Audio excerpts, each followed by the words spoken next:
Sebenarnya masalah 3 serangkai ni tak sesusah mana pun nak dikawal kalau kita tahu caranya. Tapi itulah, ramai yang terlepas pandang punca sebenar sampai bacaan darah tinggi, gula dan kolesterol makin susah nak stabil. Aku masih ingat lagi masa mula-mula badan mula bagi tanda. Mula-mula ingat penat kerja biasa. Tapi lama-lama kepala selalu berdenyut, belakang leher rasa tegang, badan cepat letih. Dan bila pergi cek, rupa-rupanya bacaan darah tinggi, gula dan kolesterol semua dah mula naik. Masa tu memang risau.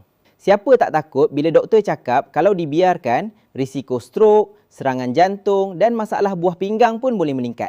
Nasib baik aku jumpa jus Ratu Pari. Apa yang buat aku yakin, jus Ratu Pari menggunakan ekstrak bunga maharani bersama campuran herba terpilih. Ia juga didaftarkan di bawah Sijil Perakuan Perkelasan Makanan KKM dan dihasilkan di kilang GMP bertaraf mesti.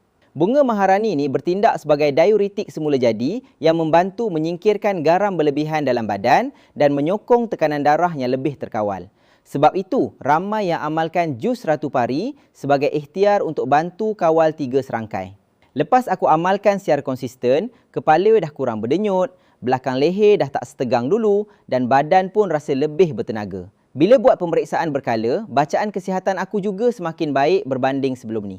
Baru aku sedar, 3 serangkai ni jangan tunggu sampai jadi lebih teruk baru nak bertindak. Kalau korang pun tengah mencari ikhtiar untuk bantu kawal darah tinggi, gula dan kolesterol, cuba tengok jus Ratu Pari dekat beg kuning. Sekarang tengah ada promosi diskaun 50%. Jangan lepaskan peluang ni.